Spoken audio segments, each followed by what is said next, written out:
gente, tudo bem com vocês? No ar mais uma edição do Estilo e Saúde. Hoje o programa é para você que quer ter um bichinho de estimação, mas está em dúvida qual a melhor opção.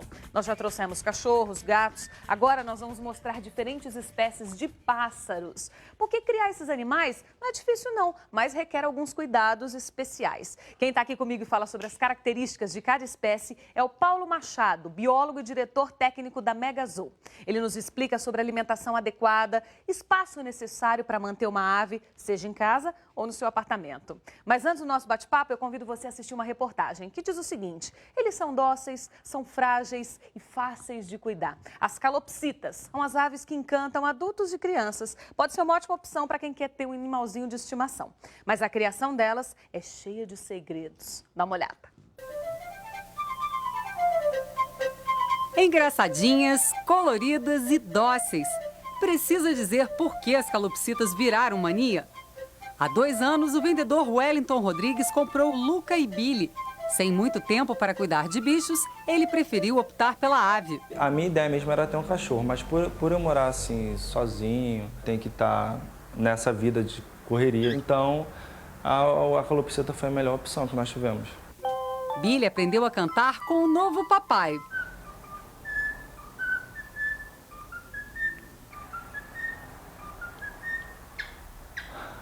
Família Adams, que é o que mais ele assobia.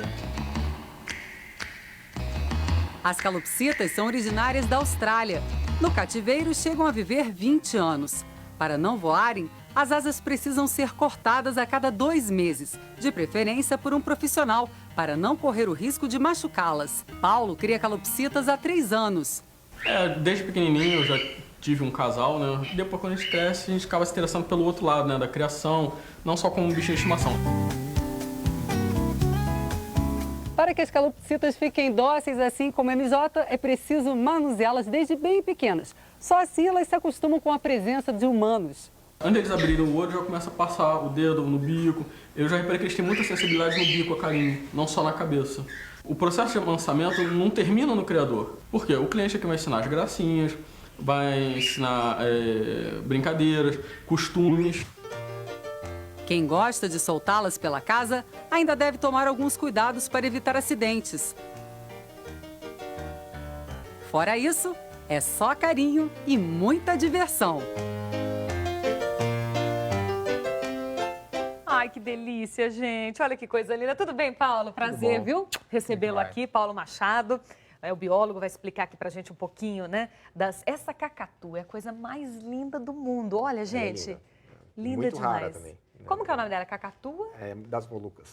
Das Molucas. E a outra ave? A outra é a Marianinha de cabeça preta. Marianinha Essa da aqui cabeça preta. ela é exótica, né? Ela ocorre fora do Brasil, na Austrália, na verdade nas Ilhas Molucas, né? E essa aqui é uma brasileira. Né? A Marianinha brasileira. Aham. Olha, gente, que coisa mais linda. Oh, meu Deus.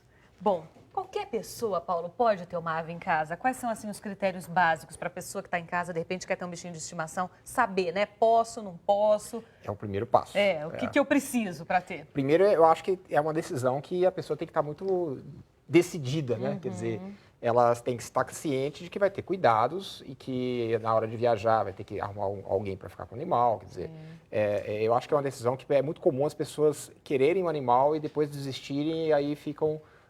tem que se desfazer dele, né? Então isso eu acho que é a primeira decisão. E o próximo passo, uma vez decidido ter um animal, é ter uma fonte legal, né? Arrumar de uma fonte legal, né? Porque não tem como legalizar um animal. Se você compra um pássaro brasileiro no tráfico, né? Além de você estar causando 90% dos animais morrem, né, pelo tráfico. Então, você está participando de uma coisa extremamente cruel, né? Que é tirar um animal, um pássaro da natureza e passar pelas privações diversas, etc. Inclusive, eu culpo isso muito. Existe uma crença de que os pássaros são sensíveis, e não são. Na verdade, o são porque a maioria das pessoas pega um animal do tráfico, eles chegam em péssimas condições de saúde e vêm a morrer 1 ano, 1 mês, 1 semana depois, né, devido a esse tratamento que ele foi submetido. Né? Então, na verdade, assim, nós podemos ter qualquer tipo de ave, a não ser aquelas que estão muito em extinção aí, que realmente não pode. Nós podemos ter desde canário até essas mais exóticas, calopsita, tal, desde que a gente compre num lugar autorizado pelo IBAMA, num lugar que vem Exatamente. com a coleirinha no pé, né? Com a Exatamente. pulseirinha Isso ali. primeiro, o criatório tem que ser registrado no IBAMA, legalizado para venda, né? Tem que ser um criatório comercial.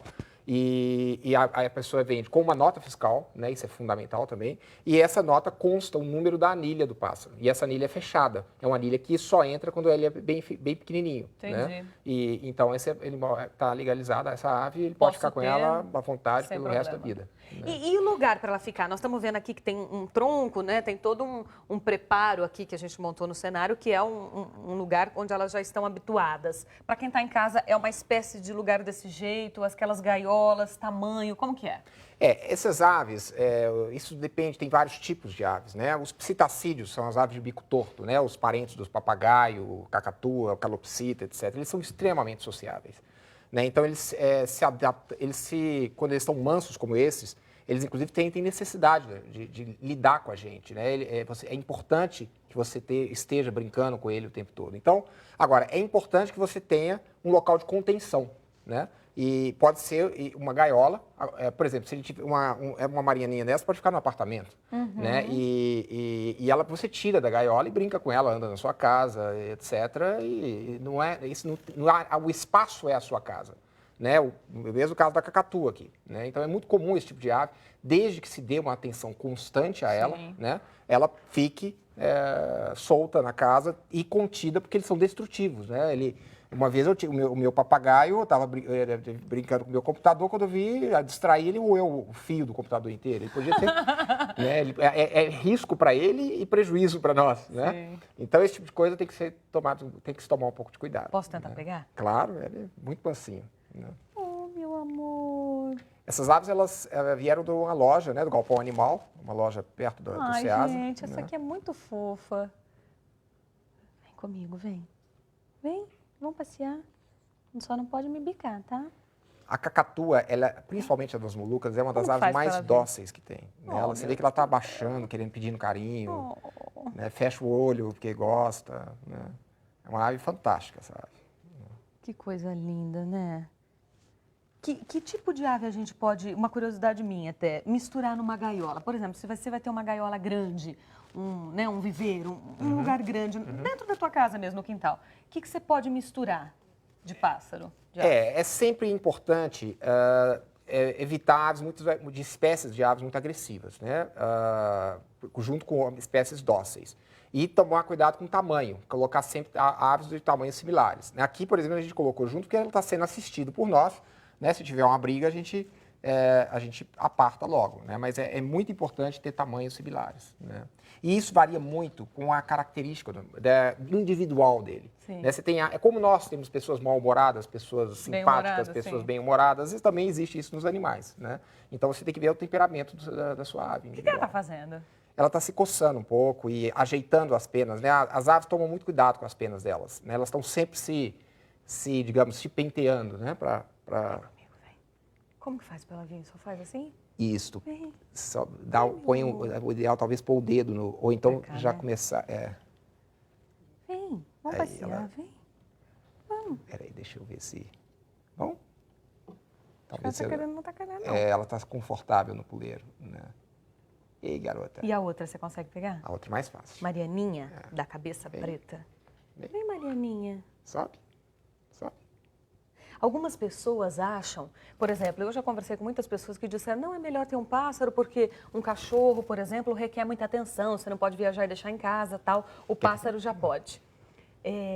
Funciona dessa forma mesmo ou não? Exatamente. Você não vai me morder. Fala, Eu querido. distraí, na verdade. Eu fiquei vendo... Qual foi a pergunta, né? Se muitas pessoas acham, né, comentam que de repente um cachorro, quando você tem em casa, um gato, sei lá, você tem que dar mais atenção, né, aquela preocupação, vou viajar, não posso deixar um domingo todo sozinho e tal. O pássaro, como fica na gaiola, com a comida, com a água, existe talvez um pensamento de que ele possa ficar mais independente, ali mais sozinho. É isso mesmo ou ele também requer o mesmo cuidado de um cãozinho? Não, se você vai viajar de um dia para o outro, uma coisa assim, ele pode ficar perfeitamente na gaiola, né? Desde que, como eu disse, ficar contido. Né? Eu acho muito mais fácil você manter um pássaro, né? Principalmente um psitacídeo, ele requer muito menos cuidado veterinário, né? É muito difícil ele ficar doente, né? Então, eu acho... Aliás, tem uma vantagem dupla, né? Porque ele não só é mais fácil de cuidar, vive mais, porque um cachorro vive aí no máximo 18 anos, 15 anos. Você tem um papagaio que pode viver 60 anos. Nossa. E mais, ele fala, né? Então eu vejo como uma vantagem muito interessante e eu acho que a interação do pássaro com a gente, é impressionante como eles são inteligentes. Né? Eles percebem as coisas, eles aprendem a dizer, inclusive, certas coisas de acordo com... O meu papagaio, por exemplo, quando eu chego, ele fala, papai chegou. Olha, né? Então ele se passa condiciona, algum truque, né? alguma dica aí pra gente, um segredo de como fazer o papagaio falar mais, falar melhor? Eles são repetidores, então eles têm que aprender, coisas que são faladas continuamente, eles passam a falar. Né? E eles podem, como eu disse, aprender aprender que falar que estou com fome, ele vai sempre ganhar comida. Então é um condicionamento. Entendi. Então, claro que você tem espécies que falam mais, espécies que falam menos, né? Cacatua fala muito mal, né? Ela quase não fala, já um papagaio comum nosso, bem, ele é né? Fala, canta. perfeito falador, já canta, né? E isso varia, como eu disse, individualmente, né? Tem uns que falam melhor que outros, como indivíduo, não como espécie, e também, obviamente, o estímulo que ele recebe, né? Que é esse do dono estar sempre brincando com ele, falando as palavras que ele quer que ele aprenda, né? Sim. E aí e é muito comum, inclusive, algumas aves, mesmo aquelas que não falam direito, elas aprenderem sons. Então, a cacatua, por exemplo, ela pode aprender o som de um telefone, ou de um celular, né? Isso é muito interessante também. Gente, olha que coisa linda. Não, é muito linda. Dá uma vontade de levar embora, não é? Ô, Paulo, vamos falar um pouquinho dos preços dessas aves? Você tem uma ideia, uma média de preço para passar para gente? A cacatua seria a mais cara, né? Até Sim. porque ela é muito rara, essa espécie, né? Então, eu não sei exatamente, mas é mais do que 10 mil reais uma cacatua dessa, né? E essa aqui já é bem mais baratinha, né? Essa é qual? Essa é uma tiriba. Nós mudamos as Tiriba aves. parece, viu, ela é muito novinha ainda, para ter uma precisão, mas parece que é uma rodogaster, né? Uma de barriga vermelha.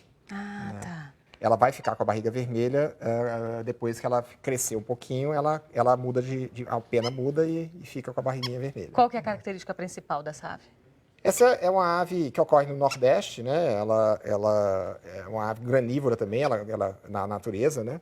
E em cativeiro a gente já tem que a gente tem que mudar um pouco a alimentação, né? Aliás, isso é um erro muito grave que as pessoas fazem, né? Porque todo mundo vê isso, fazem inclusive com passarinho, né? Associam um pássaro granívoro, ou seja, que come sementes, tem que comer sementes no cativeiro. E a coisa muda completamente, né? Porque você precisa, na verdade, na natureza, a ave gasta muito mais energia. Então, ela come muito mais. Comendo muito mais, ela vai absorver muito mais nutrientes, né? E em cativeiro, não, porque ela come menos, porque ela não gasta energia, e você tem que dar mais nutriente, ou seja, a ração. Ou seja, né, você tem que dar um nutriente mais concentrado para elas, né? E, ao mesmo tempo, a gente tem um problema aí, que as pessoas sempre tendem a achar que o pássaro deve-se dar para o pássaro aquilo que ele gosta. Né? É a mesma coisa, se a gente que tem consciência, se eu pudesse, eu ia comer uma picanha todo dia, né? Claro. Bem gordurosa, né? Ou um bacon, né? Já pensou poder comer bacon todo dia? Isso é bom, né? Ou meu filho Se não comer fizesse bala, nenhum prejuízo, né? Não tivesse nenhum prejuízo. Exatamente, né? Então é muito importante a gente dar, e o que acontece em cativeiro, e eu acho que essa é uma das principais causas de morte das aves, é que as pessoas se alimentam geralmente com alimentos muito gordurosos. É verdade que o girassol que a gente dá para papagaio e para diversas aves é muito gorduroso? É muito, né? O girassol, Tem que substituir pelo quê, então? O ideal, que eu sempre coloco, é mais ou menos igual você faz com cães, né? Você dá um alimento balanceado, né? Um alimento, uma ração, né? E a ideal para esses aves são rações extrusadas, né?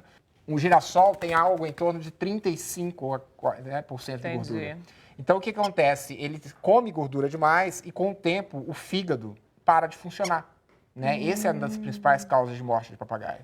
Né? O fígado pode dobrar ou triplicar o tamanho porque ele fica cheio de gordura. Quanto? Olha, gente, ele tá quase dormindo aqui no meu colo. Olha que coisa linda, meu Deus. Cadê? Olha lá, meu amor. Você tá com sono? Oh. Quanto vive um pássaro desse? Olha, é muito tempo, né? Uma cacatua deve ter, eu acho que, se não me engano, é quase igual ao do papagaio, 60 anos em média. 60 né? anos. Quando bem alimentado, Sim. né? Porque eu diria que um papagaio alimentado com girassol, ele vai ver, em média, claro que tem exceções, né, diversas, ele viveria 12 anos, né? E se tiver isso em cativeiro, se tiver solto? Solto, ele sempre vive menos. Até muita gente acha que é o uma ave contrário, solta né? vive mais. Claro que se tiver em condições ideais, né? Alimentando com alimento balanceado.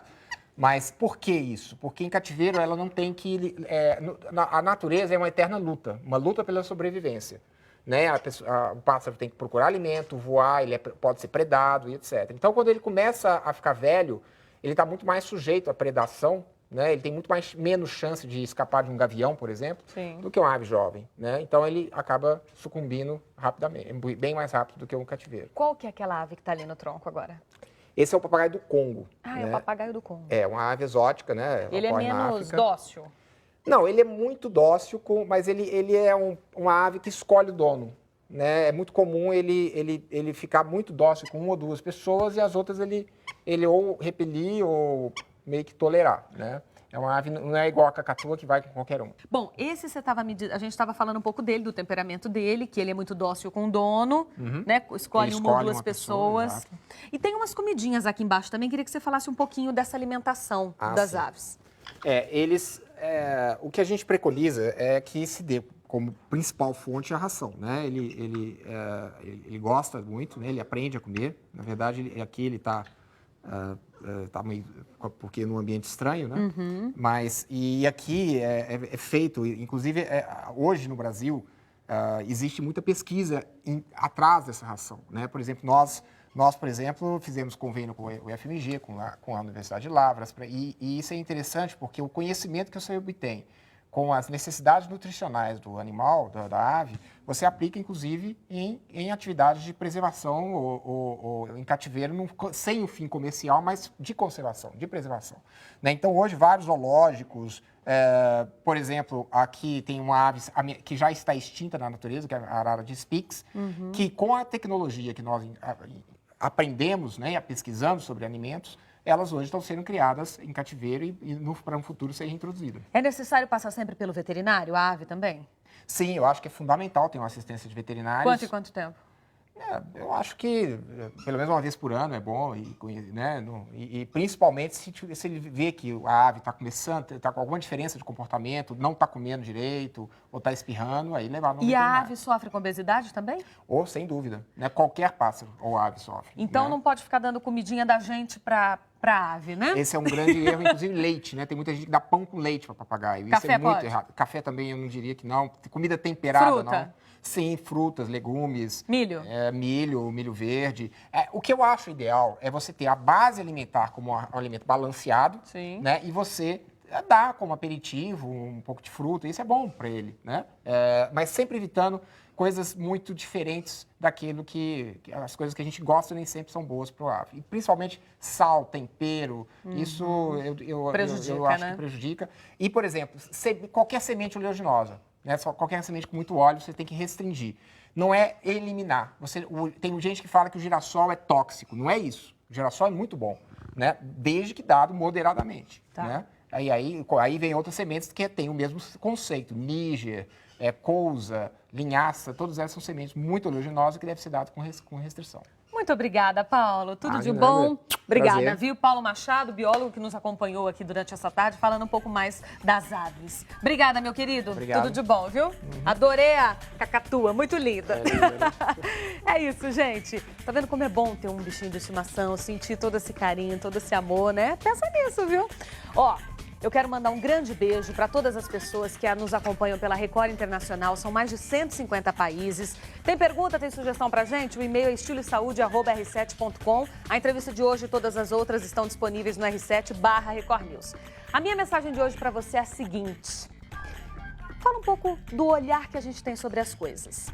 Há um olhar que sabe discernir o certo do errado e o errado do certo. Há um olhar que enxerga quando a obediência significa desobediência, desrespeito, e quando a desobediência representa um respeito. Há um olhar que reconhece os curtos caminhos longos e os longos caminhos curtos. Há, enfim, um olhar que não hesita em afirmar que existem fidelidades perversas e traições de grande lealdade. Esse olhar é o olhar da alma. Exercite o seu, viu? Até amanhã, até a próxima. Record News, jornalismo 24 horas de plantão. Tchau.